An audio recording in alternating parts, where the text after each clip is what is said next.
8 नोव्हेंबरला आता 4 दिवस झाले, त्यामुळे 2 वर्ष पूर्ण झाली एका सगळ्या देशातल्या ऐतिहासिक निर्णयाला. नोटबंदी, नोटाबंदी, डिमॉनिटायझेशन. एकंदर पंतप्रधानांची कार्यपद्धती बघता 8 नोव्हेंबरला सगळ्या वृत्तपत्रात फ्रंट पेजला मोठमोठ्या जाहिराती झळकतील असं माझी अपेक्षा होती. 8 नोव्हेंबरला खास मी पेपर बघितला, कुठे काय त्याचा उल्लेख नाही, जाहिरात नाही, पंतप्रधानांचं ट्विट नाही. नाहीतर पंतप्रधान छोट्या छोट्या गोष्टीवर पण ट्विट करतात, ट्विटरवर ऍक्टिव्ह आहेत, काहीच नाही. किंबहुना त्याच दिवशी मला आठवतंय छत्तीसगडमध्ये त्यांची जाहीर सभा होती, त्या जाहीर सभेत पण अजिबात उल्लेख नाही. म्हणजे ज्या निर्णयाबद्दल पंतप्रधान म्हणालेले की 50 दिवस मला द्या, नाहीतर तुम्ही सांगाल त्या चौकात, तुम्ही सांगाल ती सजा, असं बोललेले डोळ्यात अश्रू आणून. या निर्णयाने भारताच्या अर्थव्यवस्थेचा कणा मोडलेला. नुसता फसलेला निर्णय नाहीये, तर या निर्णयाने भारताच्या अर्थव्यवस्थेचा असा कणा मोडलाय की या दिवाळीत सगळ्या बाजारपेठा, मी अनेक व्यापारी मित्रांशी बोललो, मालवण मधल्या, कणकवलीतल्या, सावंतवाडीतल्या आणि कुडाळ मधल्या, एवढ्या 4 ठिकाणच्या व्यापारी मित्रांशी बोललो. पूर्णपणे बाजारपेठा थंड. तेच अनेक शहरांमध्ये पण दिसतं. मला एवढंच म्हणायचंय की एवढा गंभीर परिणाम झाला आणि तरी सातत्याने काल आलेले बांधकाम, सार्वजनिक बांधकाम आणि महसूल यांच्याकडे खाती आहेत. अचानक त्यांचा दौरा झाला, चंद्रकांत दादा पाटील, आणि हायवेची कामं होतील आणि अजून एक कामं आम्ही करू वगैरे, असं थातूर मातूर गोष्टी आणि सतत मोठमोठे आकडे, एवढे शेकडो कोटी, एवढे हजारो कोटी आम्ही याच्यासाठी आणणार, त्याच्यासाठी आणणार. संपत आला कार्यकाळ, यासाठी काही करण्यात आलेलं नाही. तर एकच गोष्ट अशी झालेली आहे की नोटाबंदीमुळे या सरकारने सर्वसामान्य जनतेचे,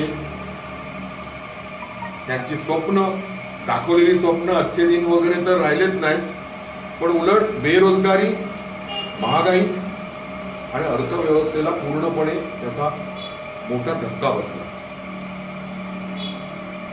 मला आश्चर्य या गोष्टीचं वाटतं की जिल्ह्याचे माजी पालकमंत्री, माजी मुख्यमंत्री राणे साहेब त्यांची काल प्रचार सभा झाली पुणे वैभववाडी, आणि अनेक त्यांचे नेते बोलले, महाराष्ट्र स्वाभिमान पक्षाचे, की आता काय फक्त राणेंचीच लाट, सिंधुदुर्गात आता फक्त राणेंचीच लाट. तर प्रश्न असा येतो की जे राणे साहेब भाजपमध्ये, आज भाजपचे खासदार आहेत, मग भाजपचे खासदार असताना त्यांनी हे सगळे इश्यू अमित शहा आणि नरेंद्र मोदींना सांगायला पाहिजे ना. तुम्ही खासदार आहात, तुम्ही इथे तालुक्याच्या कुठल्या सभेत एवढं जनतेला सगळं सांगताय, तर नोटबंदीचा हा जो परिणाम झालाय हे आदरणीय राणे साहेबांनी तिथे अमित शहाना सांगावं, मुख्यमंत्र्यांना सांगावं. आणि त्याचबरोबर लाट कोणाची आहे का, कोणाची लाट ओसरली आणि नवी लाट कोणाची येते हा मुद्दा नाहीये, मुद्दा जनतेत काय घडतंय.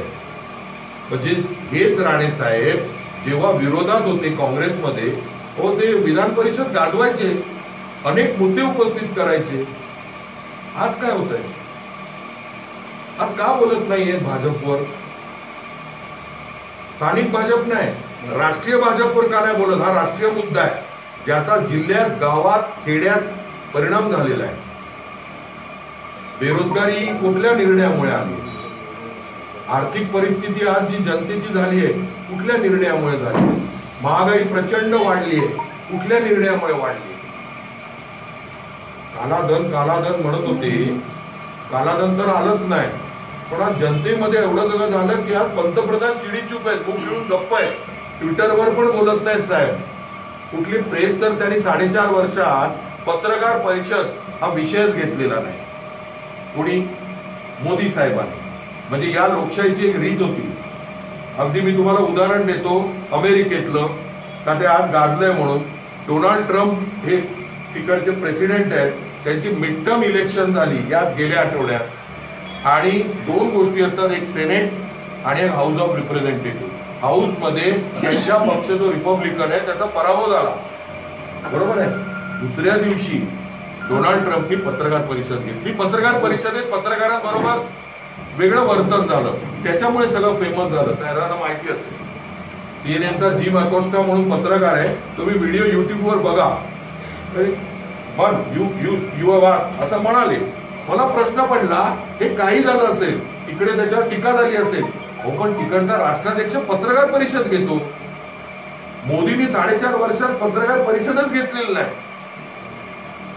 आणि मला आश्चर्य वाटतं, म्हणजे इकडचा संदर्भ सांगतो, की राणेसाहेब हे भाजपचे खासदार आहेत. पण त्यांना असं वाटतंय का की जनतेला हे माहित नाही की महाराष्ट्र स्वाभिमान पक्षाचे खासदार नाहीयेत, ते भाजपचे खासदार आहेत.